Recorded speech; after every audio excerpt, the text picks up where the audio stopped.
Communicating now? There it is. Great, great, great. Okay, so the good news is that you guys are now incredibly well equipped to run computers and know computer science all the way down to the silicon. I could put you on a desert island, and if I gave you enough coconuts and twine, you could probably spend about a week and put together your first transistor. And then a week later, you could build your first AND gate. And then once you got your AND gate, you figured out how to build an inverter. And then you're off to the races. You can build a MIPS interpreter on your desert island with a whole bunch of coconuts and a whole bunch of free time.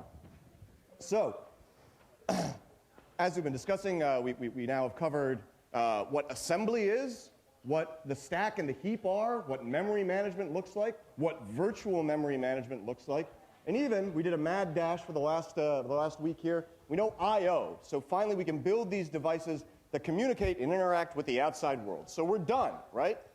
Better yet, because of some great interventions that we've had, some innovations here at Berkeley for the curriculum, we've also taught you how to parallelize these things. And so this class right here is going to be talking about, given everything that you've learned so far, you know how to make computers. You know how to make the best computers. You know how to make them go super fast. 60 gigaflops in your Project 3. The question, I got some laughs on that, yeah. Now that we know how to do things as fast as possible, it's time to let you off in the world to discover what you should do and how you should be implementing it. So you're about to leave the nice little intro nest of how to build a computer, how to code a computer, and you're going to start learning more and more about algorithms, more about the specifics of computers. And specifically about that, we have some news in computer science coming here right on campus. Virginia Vasilevska-Williams is a postdoc here, dual appointment at Stanford, who came up with a convex optimization problem which treats its outcome, the objective that it's minimizing, as this exponent right here. And so she ran a solverse long enough, given this genius formulation of the problem, to prove an upper bound on how long it takes to multiply any arbitrary n by n matrices. So you remember Project 3? Remember how you're trying to make it run faster and faster and faster? Right here on this campus, we now have a much better understanding of how fast it could ever possibly get.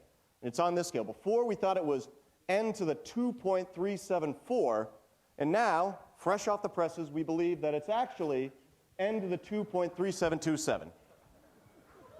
Which is amazing. This is a fundamental problem in computation. Doing matrix multiplications, doing them well, doing them fast, have all these limitations that we've been slowly chipping away at. So this, now that you know how to build a computer out of coconuts, now that you know Mosey, now that you know Stries, now that you know page faults, now comes the time where we figure out how to do actually useful things with computers. And this is what that looks like. Doing that better and better is chipping away at this number. Boo, yay. Boo, yay. Right here on campus. So again, I'm Brian Gewalt. I'm pleased to be here. I'm giving you a quick guest lecture today. The photo up there is also from campus. Steve Hanna, who's doing a great job co-teaching a course with Don Song this semester, is around. You should definitely look him up. Took that lovely photo. And to announce today's topic, we're going to be talking about Amdahl's law and the economics of parallelization. So as I said, we've taught you now not only how a computer works, but we've incorporated these great ideas from computer science to bring in how a parallel computer could work, how multi-threading is your friend. And the idea, the inspiration for this is pretty well summed up. Many hands, light work. If we can do simple things at the same time all at once, we have 20 people all working on one instruction. It only takes one instruction step to get 20 things done. That's a huge speed up. But it's hard. We had to worry about overhead for the threads. We had to worry about shared data. And we had to worry about caches and resources and bandwidth from our I/O devices, all being shared. But of course, you know exactly what all is going on with that. You're very well positioned now to optimize your stride and your caching to prevent things like false sharing or overloading any particular I/O channel. So, after you handle whatever synchronization you need to do, and after finding the right parallel algorithm that you need to do the task that you've been handed, and after finding a memory solution or any shared resource solution, all of these things now very familiar from your lab work, and after you figure out what to do in case things go pear-shaped, if a worker dies out, who's going to take over his job? That was Project 2 for us with Hadoop. Well, we're well positioned, right? With parallelization, which you guys are now equipped to understand and engineer, You could just add more and more and more workers, more cores, and chug them away on your project, and you'll just win. Right? Right. That's why there's a question mark after it. Let's take a quick look at an example here. Very simple. We have a destination vector and a source vector, both of them 100 elements long. So what we're going to do is we're going to step through each size here, and each element is going to move from X into Y. Very simple. And at the end of that, we're going to just print out, done. It's over. A simple message using that I/O device of the monitor. Maybe it's using memory mapped I/O to put D-O-N-E on some data word somewhere that can be read out by the OS and funneled off through a driver to the I/O device to print F, done. Very simple. So if we think about this, under a couple of assumptions, this takes about 110 instructions to run serially. So this is assuming some magical, mystical, handed down by the gods AMAT of one cycle. And similarly, we're assuming some magical, mystical, cost-free, zero-cycle comparator and increment for the actual for loop. So we talked a little in lab about how unrolling helps because it gets rid of those two steps. For now, we're just assuming away in this lecture that it costs us anything at all. We know how to make those cost less and less and less. So let's also assume that printf is also just given. It's 10 instructions written back in the 70s. It works. Don't mess with it. So if we set up a successful parallelization scheme, maybe with multi-threading, OMP, OpenMP is a good start, we could make each loop iteration run in parallel. You know, maybe we'll handle the false sharing appropriately. We make sure that all that's out of the way. We're really good at that now. If we could just run this in parallel, how fast could we make it run? So again, we're fixing our caching so there's no collisions, no Mosey nonsense, and we're assuming that there's no overhead for each thread that we add. So we're assuming just the most well-behaved parallel system that we could possibly come up with. So if we look at this, in purple here we've got the loop, in blue we've got the old legacy code. So if we've got one core, 110 instructions. If we have two cores, then, well, we've got 100 things we have to copy over. So if each core takes half the work, then it takes 50 steps for each core to finish its part of loop duty, for a total of 10 instructions to do the printing, 60 instructions total. So with two cores, double the number of cores, we get a speed up of, well, if I divide 110 by 60, I've got 1.83.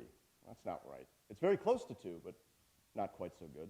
If we double it again, up to 4 cores, then we only need 25 instructions of real time to move through the loop. Still takes 10 instructions to do the old legacy code, though. Total speed up now, 3.14 instead of 4. If we go to 8, it takes 13 instructions, 12 and a half if we could have half an instruction done between different cores. Still, this printing from 1973 refuses to speed up. It's all going to be run on one core at once, talking to the I/O. Still takes 10 instructions, no matter how many cores we've added.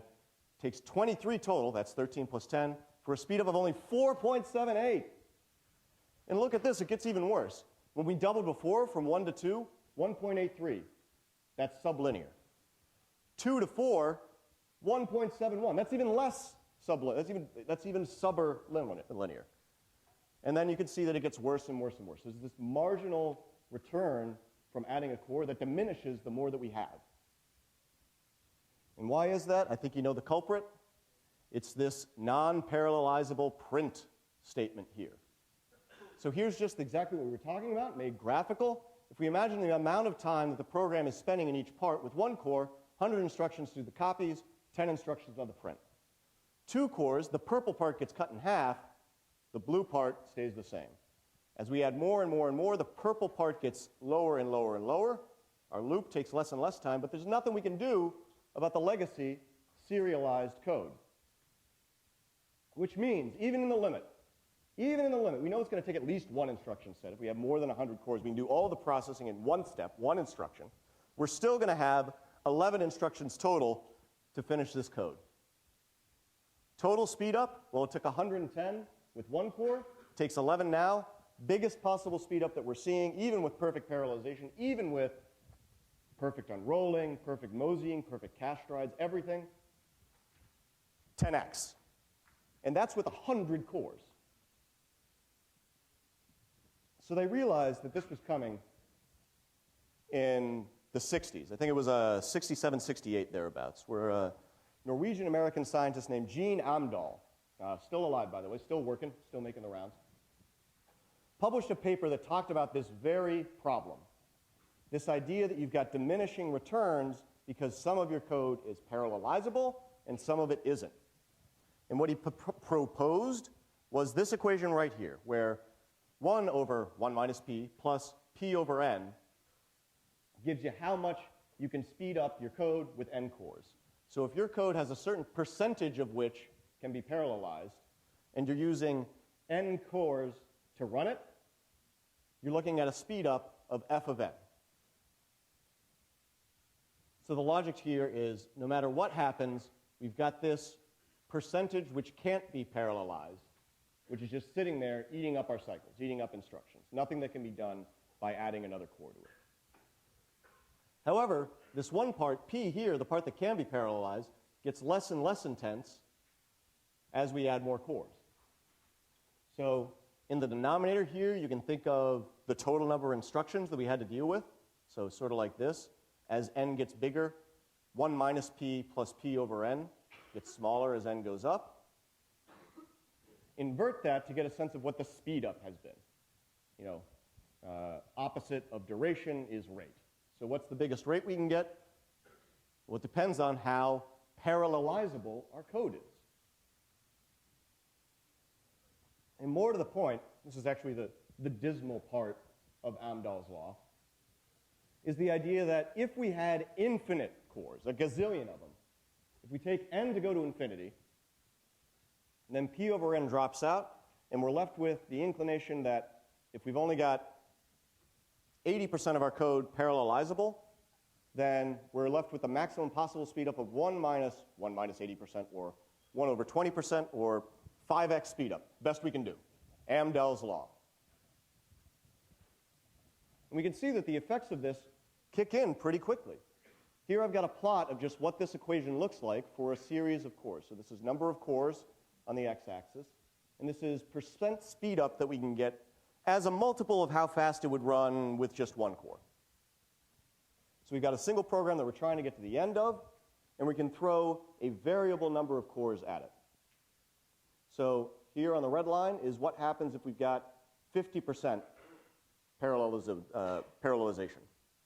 If half our code is amenable to being split up a bunch of independent agents, independent actors, then we're looking at a very quick rise to an asymptote of what's the limit here? 1 over 1 minus 50 gives us 2. 1 over 0.5 gives us 2. 70 here, you can see that it's rising, heading for an asymptote of 1 over 0.3, or about 3.3x speedup. And this is after assuming you've done everything perfectly with your parallelization. You know, we saw before how we could have false sharing between multi-threaded applications. If we had 2 different threads fighting for the same cache block, that was bad. We had one of them arguing that I own it, no, I own it, no, I own it, no, I own it, and they have to constantly fight for this shared resource. This is not that. This is saying, even if that were solved, if the code that we're running, if the algorithm that we're implementing is only amenable to p% parallelization, we have a very quick asymptote for how fast we could ever make it speed up. You can see that the concavity of this curve is actually fairly sharp. We hit the 90 percentile, 80 percentile range of the best we could ever possibly do under Amdahl's law very quickly. Very few cores, 8 cores. 70% percentile, you're very close to as fast as you could get with 1,000,000 cores. I mean, 8 cores, we've got that in the lab. And you think about what this means, because we talked about, and I like this lecture because it's kind of a review lecture. I get to go poke holes in all the other stuff that we talked about earlier in the season. We talked about that magical chart, that chart that we all love, the one that showed processor power going up, up, up, up, up, up, up, up, and then flatlining. But it was okay, because cores were going up, up, up, up, up, up, up as of 2005. We hit that power wall, it was all right, we can just keep adding more cores. Here comes Amdahl's law saying, look, baby, 8 cores, you're done. You can't speed up past that anyways. You're doing incremental improvements past that. So some of the assumptions, this is Gene Amdahl. And Amdahl's law here makes a couple of assumptions. And in this sense, it's Amdahl's law in the sense that Murphy's law is a law. It's more of a guideline. Say's law is a law in a sense that it tends to obtain. So baked in, as we said, we're saying there's no contentions for shared resources here. The effect that we're seeing has nothing to do with fighting over who gets network traffic this time between our 8 threads. It has nothing to do with who's got ownership of this cache block, or, hey, what happened? That guy just knocked my page out of physical memory, and now I've got to wait for it. This isn't that problem. We're saying, he's saying, imagine it's already solved. So in the real world, it gets even worse. That's why it's in red there. The real world performance is going to be even slower than that. We're going to have to solve a problem in order to get up to the Amdahl optimum. He's also saying, let's assume there's no per thread overhead. Every time I add a thread, there's no setup costs, which we know to be false. If we have to make a call, for instance, to find your thread ID in your OpenMP, that's a bigger and bigger lookup with more and more threads. More overhead means more cycles for the OS to manage all of these threads, et cetera, et cetera. It's clearly not the case. So, in the real world, not only are we subject to Amdahl's law as a function of how parallelizable our algorithm is, we've also got the problem of fixing this. So we're not looking at a problem with overhead, we're looking at a fundamental problem with algorithm. And finally, well, here we catch a break. Amdahl's law says, let's also assume nothing's being pipelined. So what this is saying is that we're assuming that the serializable stuff all has to run at once, and then the stuff that can be run in parallel can be run. So Amdahl's law works really well for this diagram that we saw earlier. This was kind of the model that in the late 60s was being discussed. We've got some serial parts, the master thread, this is very familiar, forked into a whole bunch of parallelizable stuff. Here's where our N cores can really cut loose. Unfortunately, then we have a join, we go back to a serialization part. Now, a pipeline system may have something like, okay, we could do a serial thread parallel over here, and maybe that starts injecting data later in the stage. So maybe we could catch up. Maybe we could catch up a little bit, but frankly, we're still dealing with digging our way out of getting the perfect resource sharing and thread overhead mechanisms in place. So it's all kind of a wash. In general, Amdahl's law is a nice guideline to give you an idea of how good we can ever possibly get. And also, just for fun, Amdahl's law rounds off quantization. So if we go back a little bit, go back a couple of slides in your handout, you can see that this drops down and down and down and down and down, but we know that in the real world, we're going to have to spend at least one instruction to do this, even if they're all done in parallel. And what Amdahl's law says is, okay, let's imagine, even more ideally, that this one instruction can itself be split up into tiny, tiny, tiny, tiny, tiny, tiny pieces. If we have 1,000,000 cores, each of them gets 1/1,000,000th of that instruction.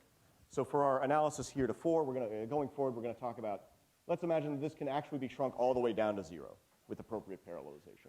We can add enough threads in this that even below 1 instruction threshold we can get to. So that's the setup. That's the game that we're looking at here. Parallelization is an aspect of the code that we're running that we're going to have to consider when we talk about the systems that we build. So the systems that we've been building, when we've been building new systems, have been in the cloud. We've talked a lot about Project 2, another touchstone back into the earlier part of the course. We took our code and we decided we would parallelize it by just renting machinery in the cloud.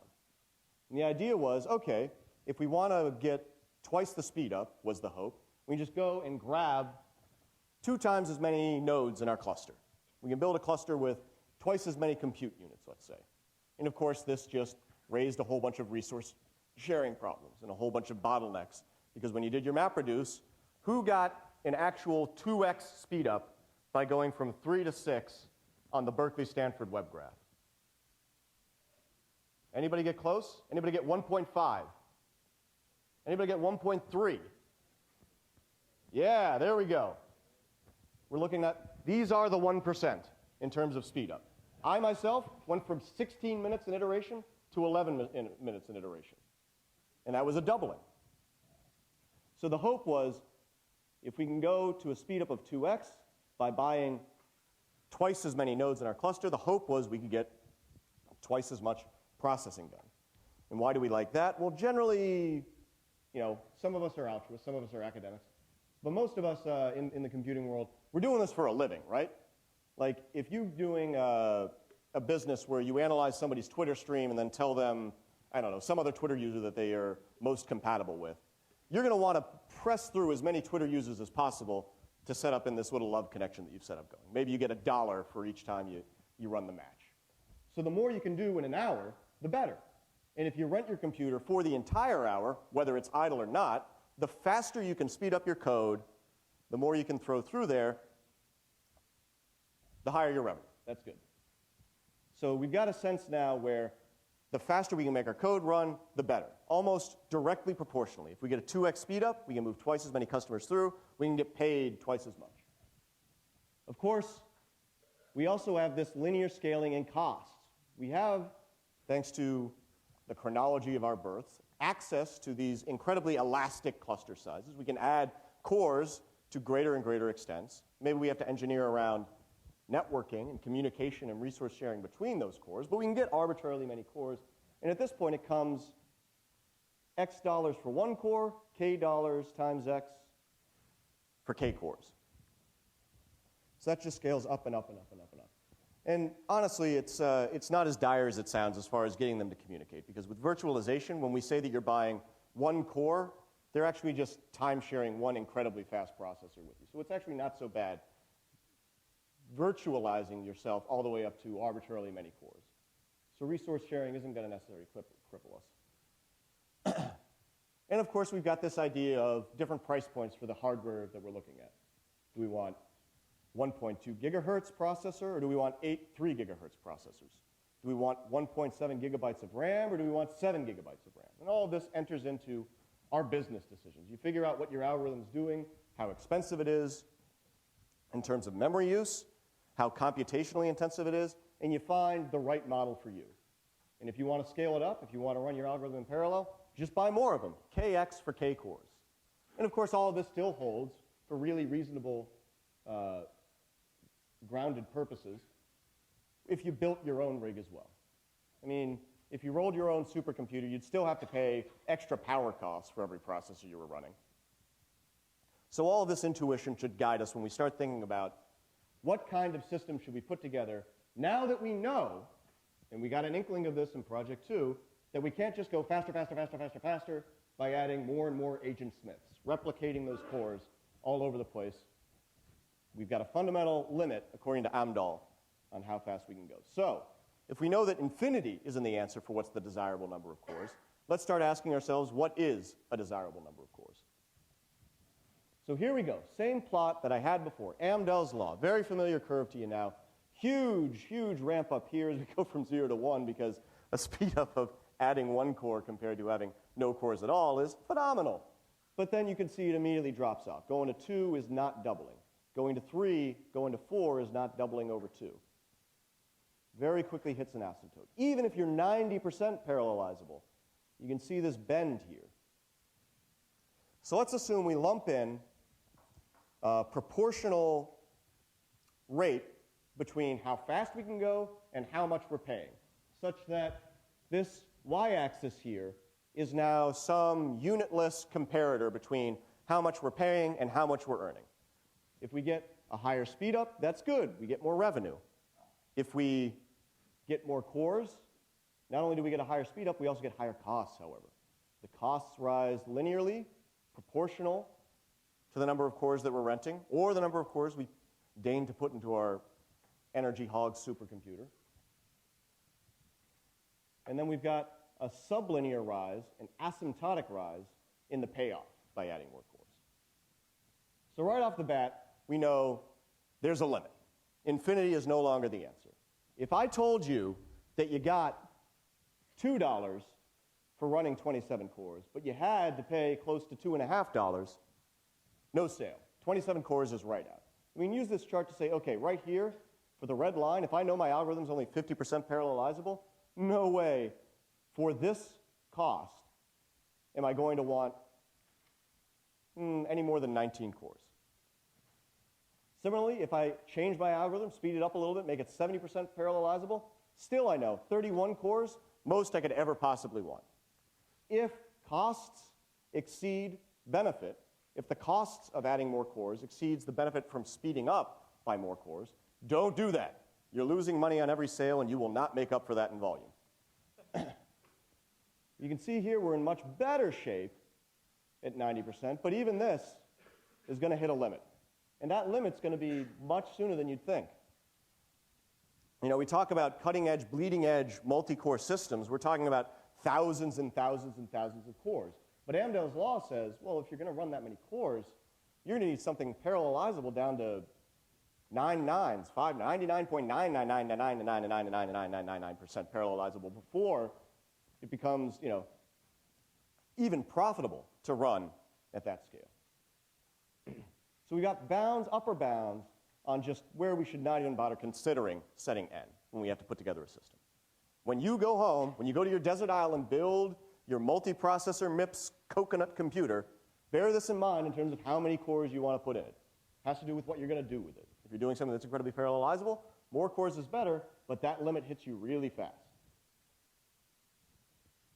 And if we study this a little bit more, we can see that, all right, anybody can make positive profit. If I had a one-core machine, I could make positive profit, presumably. If I couldn't, then I'd have to sit back and retool until I could get to at least profitability at one core. What we really want to know is not just, can I make a profit? How does Amdahl guide me towards making the maximum profit? So what we want to look at here is not just if blue is higher than green, if red is higher than green. What we want to look is the difference between blue and green and find where that's at a maximum. You've all done your calculus, so you know finding a maximum is just take a derivative. Blue minus green, well, ddn blue minus green, and find where there's a zero crossing. So if we take the derivatives of all these curves, here we go. First order. The economists in the house are going to call this the marginal cost of another core. And again, thanks to the chronology of our births, we have Amazon, EC2, and a plethora of other web hosting services, cloud computing services that say, if you want one more core, it'll cost you the same amount. You run it for the hour, and if you want 100 of them, it'll cost you 100 times what it would cost you to get one of them. No superlinear scaling in the cost. What we can see is the marginal benefit, the marginal payoff from another core decreases here. This is these diminishing returns that we saw way back in our loop copying example. So you can see here that the cutoffs happen way sooner than you think.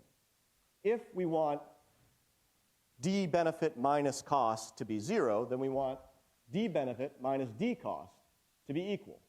So for the orange line, we're going to move up it, starting from one core, move up slowly, slowly, slowly until we're just about to cross over that green point there. Those intersection points tell us the optimal n, given how parallelizable our code is. So under Amdahl's law's assumptions, if we have 50% parallelizable code, I hear it right here. That's really small. That's 4. Anybody could make 4. We could put you in the lab and have you do Project 4 on steroids. You could come back with a 4-core system in Logisim for MIPS if we wanted to. 4 is small. 4 is nothing. This is, of course, again, the snobbery of our chronology that I would say 4 is nothing. 4 is amazing to 2001. 4 is nothing to 2011. 4 comes on every rinky-dink EEE PC. I'd be surprised if iPhones start coming with 4. They've got 2 now, right? 4 is coming. There's a lab somewhere in Cupertino that already has an iPhone with 4. 4! What do we bother studying all this parallelization for? We only need it 4 times. And if you look, when we get to 4, that's incredibly close to 1. There's no payoff there. The speed up can only ever get as high as 2. We're so close to the asymptote when we hit these optimums anyways, that when we hit the red asymptote, it's 70% parallelizable. It's 7. That laptop right there, I wouldn't be surprised if that had 8 brains in it. It's already overpowered. We're already paying too much for this muffler. 90%, now we're talking, but we're still only talking 21 cores. That's the optimum. And look at this. This green line here, I just chose arbitrarily. But if that hits a spike, if all of a sudden the cost of the brick goes up, bam. If it goes up from right here to right here, let's say, we go from 21 to 12, even on the 90% parallelizability. So if you are a business-savvy engineer with your startup in the cloud, and you know that today it was quoted at $8 an hour, but tomorrow, maybe it's going to be 9. Maybe they'll pull a little Netflix on you, make it $2 cheaper than you thought it was when you signed up. Well, if those costs go up, the number of optimum cores takes a dive. So this is the dismal science. This is economics. What's interesting, the great insight here is that this continues to hold even if we've got nonlinear curvature. If this was not a flat line, but if it was increasing in the number of cores, we do the exact same thing. Just look for this intersection. Find the benefit and find where it intersects at the margin with the cost.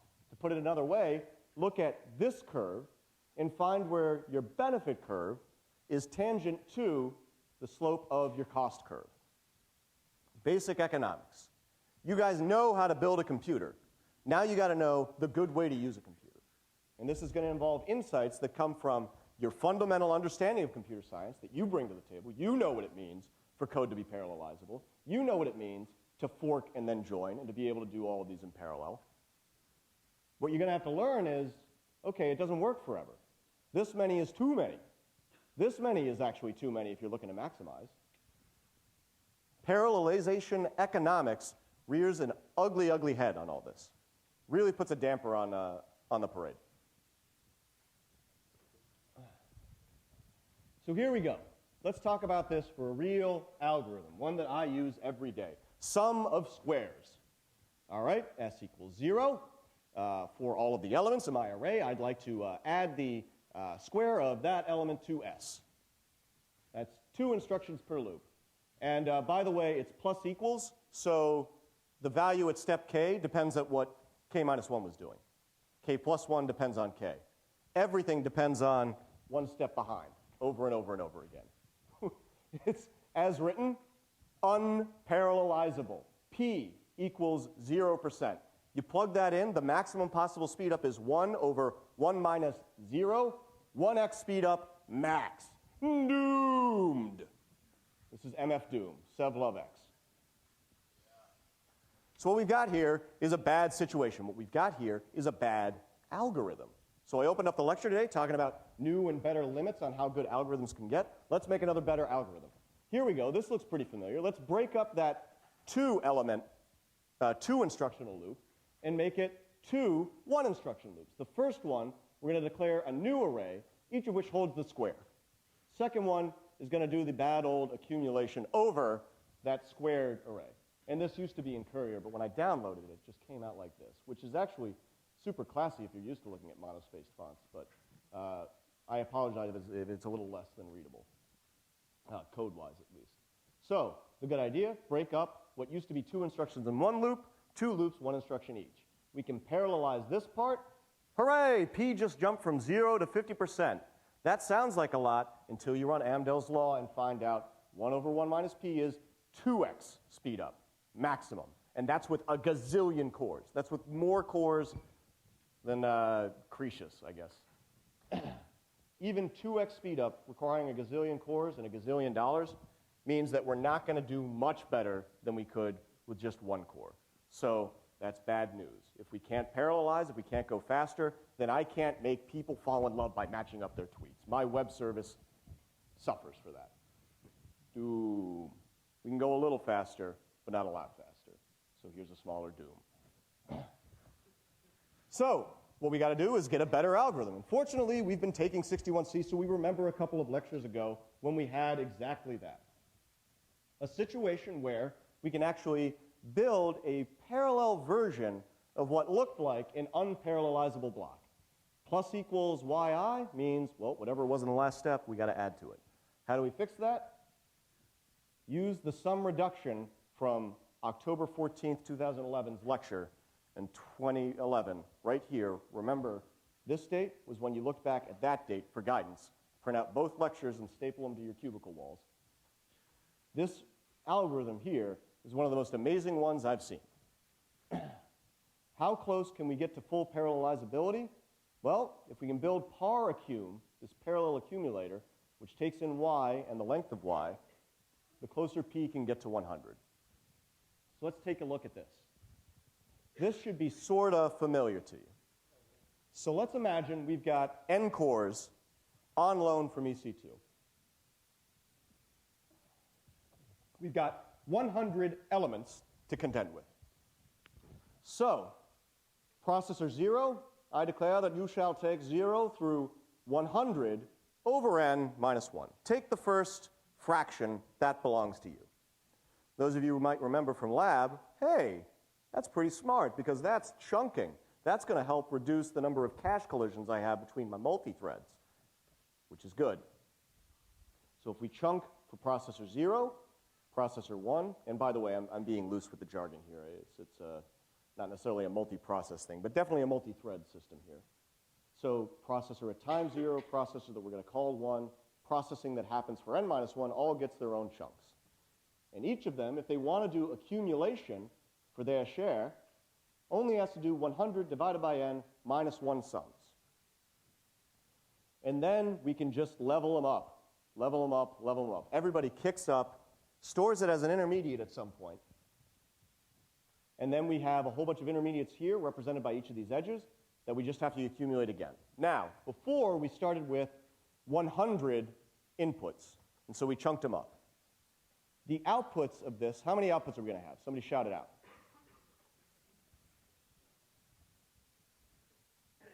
Loudly in one voice. How many outputs do we have coming out of level 1 here? N, which is great because we only have to add them pairwise, which means if we had n cores here, that means we produced n outputs from this level, which means we're finally at a situation where we can completely cover the entire array of inputs at this level of the tree. So we bought n cores from Amazon, and that allowed us to do 100 over n minus 1 instructions to get past level 1. When we kick up to level 2, how long does that take us? Well, because we can parallelize all of these pairwise combinations, it's one instruction. Processor 0 is now able to say, take the result of this guy and this guy, put them together. This input here plus this put here, put them together. It only takes n over 2 of our processes to be active, which if we're running our own system is nice because that's half the power bill again. And then we just kick up. We kick up and up and up and up and up. Whatever n is, we can just build the tree to resolve it until we're out of things to accumulate. And this spans even when n is equal to 1. If n is equal to 1, then we've just got the one process, and it takes the usual worst-case situation. So in total, we're talking about 100 over n, where n is the number of cores, plus log, sub 2, n minus 1 minus 2 steps to complete. So if we bring this back to Amdahl's world and think about what this looks like, let's remember one of our nice little assumptions we had was that we can amortize partial quantized instructions over everything. So let's ignore this minus 2 factor. It doesn't really enter in. Let's presume that this actually does hit a nice integer we can reach. What's a few minus 1s between friends? Log, if you remember, is basically counting the number of digits in a number. So 11 has the same number of digits as 12. So log base 2 of n minus 1 is the same as n. If we think about what's happening here then, here is that same bar graph we had before, parallelized. So yellow loop, really, really easy to parallelize. Embarrassingly parallel. Of course, we pay a cost. We're going to have a whole bunch of space in memory, many more memory accesses to make these copies here of y. This is a trade-off you're going to notice a lot if you keep your eyes open. This idea of time versus hardware expense is going to show up. If this exceeds physical memory, then we're going to have to start doing swaps. If the two of them together exceed physical memory, we're either going to have to do some swaps or we're going to have to pay more. Buy more hardware or spend more time. Similarly here, This now can be parallelized, as we saw. And the parallelization is pretty close. If we started with t elements instead of 100 in our array that we wanted to take a sum of squares of, t instructions is what it would take if we had one core. If we parallelize it, the gold bar here, the squaring loop, you can get all the way down to t over n. So arbitrarily large n gives us a sense of how large or how small that bar can get. And similarly, with our accumulation, we've got the t over n problem, but we're also setting us up to have to pay a log 2 cost for the number of cores as well. So much, much smaller, but not exactly as small. So remember, the good news is we're really, really close now to 100% parallelization, if you think about it. Because t over n looks a lot like t over n plus log the number of cores you have. And the number of cores that you have is 8, I think, under Amdahl's law for optimal work. You know, we're talking like double digits, triple digits of cores. So at most, we're tacking on 2. Whereas if t is millions, if we want a million element array that we want to square the sum of, or sum the square of, excuse me, then we're pretty much at the point where both of them are shrinking as n goes up. You know, there is some payback of the parallel accumulator, but because we got smarter about the algorithms, we wound up doing way, way better than we originally thought. We started, big doom. Now we're down to arbitrarily small amounts of doom. We can get this really, really tiny. The smaller it gets, the happier we are. So Amdahl's law applied to this would say, consider now the effects of n on each segment of your code.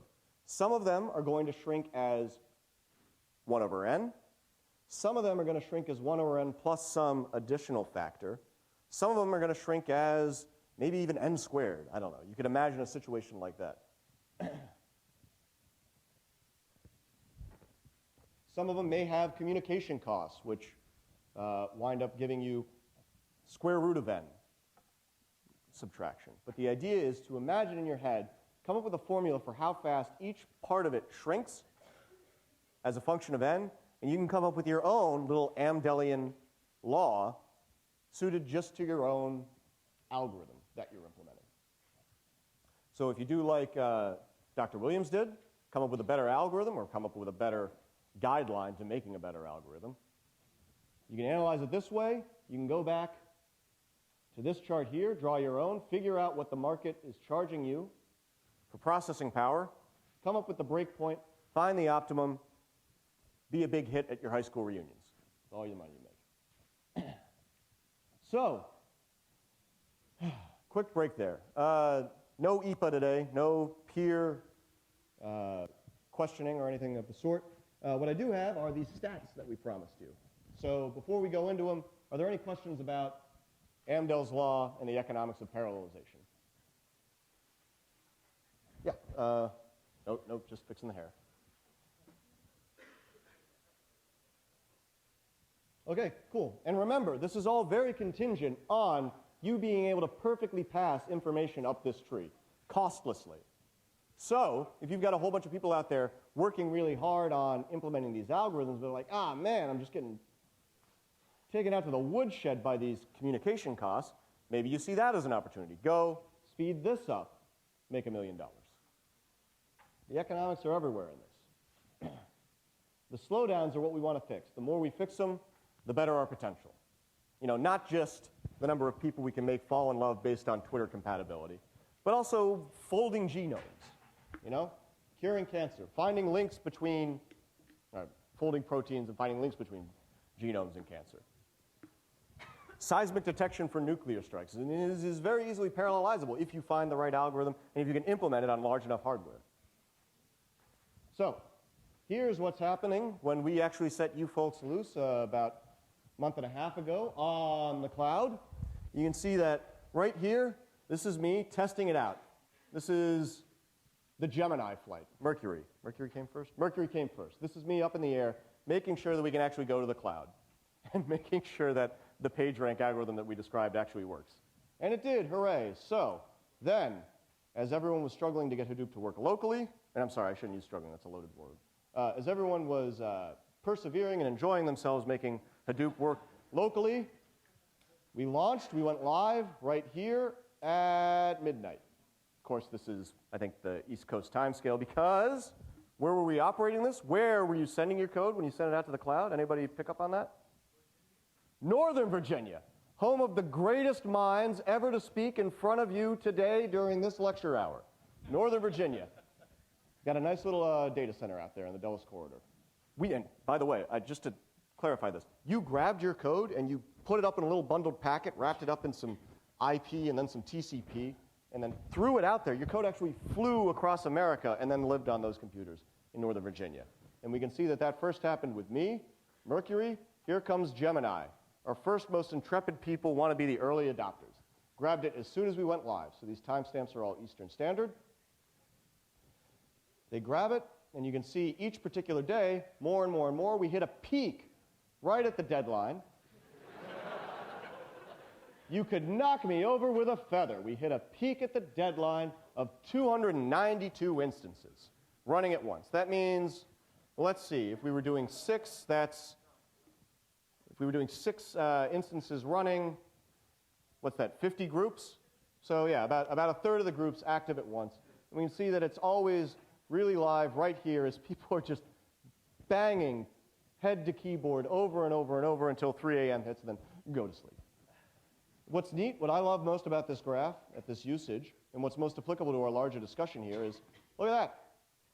Troughs, trough, trough, trough, trough, trough. Somebody give me a guess. Nope. I've got access to the raw data on this. That's 1 p.m. That's right now. The only time we could get you people to leave EC2 alone was when we physically made you come to lecture.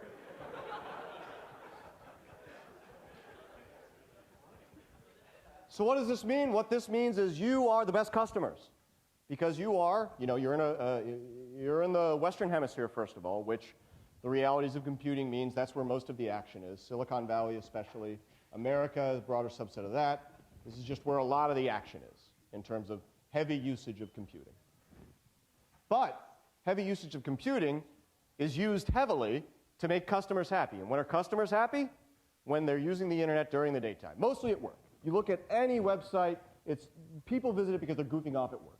So weekdays, middle of the day, specifically around lunch breaks, specifically when we made you sit right here and leave those poor computers alone. Look, you're just abusing them at this point. That hurts.